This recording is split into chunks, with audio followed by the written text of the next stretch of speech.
vamos começar da onde que nasce a decisão. Tá. Dentro de um negócio, você definir a métrica para o comercial requer responsabilidade, né, e Sim. decisão.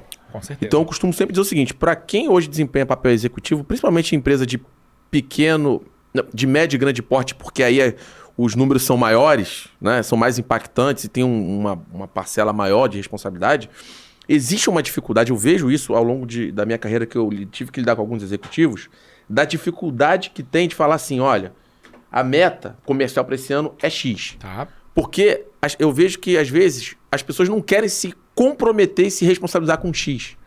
Porque o X foi talvez definido sem critério. Aí é um problema. Então, mas eu acho que isso se conecta com o que você falou. Você precisa entender de negócio, entender o momento, entender para você colocar que o X seja dentro de um critério que a empresa consiga navegar, seja desafiador, não seja nem muito nem pouco, né? E as pessoas, eu noto que existe uma dificuldade em definir o X para depois a gente pensar na meta. Sim. Então, como é que você vê isso? O X basicamente é mais fácil falar da forma como a gente lida, né? A gente faz a nossa reunião, as nossas reuniões para entender aonde que a gente quer chegar o ano que vem, né? Aonde a gente quer chegar nos próximos 5 anos, aonde a gente quer chegar nos próximos 10 anos. Né? E entender que isso precisa ser fracionado, precisa ser dividido, baseado no que você tem de recursos naquele momento. Né? Não adianta eu querer ter um resultado compatível com uma equipe de 15 vendedores se eu tenho 3. Né? Eu vou me frustrar, a meta não vai ser atingida, eu vou montar. Aí é o que a gente chama, você já constrói uma estratégia comercial para fracassar. Você já constrói para isso. E aí você naturalmente vai construir uma mentalidade de fracasso na sua equipe. E a começar pela sua, né? Porque você vai se frustrar com o não atingimento do resultado muito provavelmente fantasiado que você mesmo criou. Né?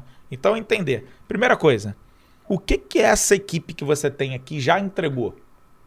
Aí, naturalmente, eu estou falando para quem já tem negócio, né? Se você está começando, é diferente. Aí você tem que analisar o mercado, analisar as empresas que têm o seu porte, quanto que elas faturam, o que acontece, analisar o quanto que elas faturaram no primeiro ano, de acordo com aquele cenário. O cenário estava favorável, estava desfavorável, etc. e tal. Bom, para quem já tem negócio, o que a minha equipe fez o ano passado? Quanto que ela construiu? Construiu X. Como é que está o meu cenário externo esse ano? Olhando da porta para fora do meu negócio, tá bom? O mercado está aquecido? Então, bom, naturalmente a gente vai sempre projetar crescimento, né? Quanto que a gente pode crescer esse ano? Vamos fazer E aí é tentativa e erro. Não existe mágica, tá?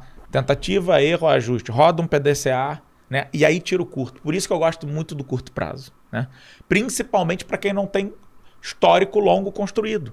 Pô, eu não sei quanto foi no ano passado, porque eu abri meu negócio esse ano, tudo bem, mas você sabe quanto foi a semana passada. Trabalha com curto prazo e vai ajustando. Não tem o menor problema. Isso está muito conectado com o que a gente chama de mentalidade ágil, porque você vai ter ali pequenos ciclos e que vai entregar alguma coisa de valor no final de cada ciclo, que somados proporcionam um resultado mínimo que seja. Lógico. Né? E tem um ponto que você falou que chama a atenção, até porque deixar claro para o pessoal que às vezes a gente quando fala de plano comercial, plano de meta estratégica financeira, não é para enxergar como se fosse um documento estático que tu não pode mudar.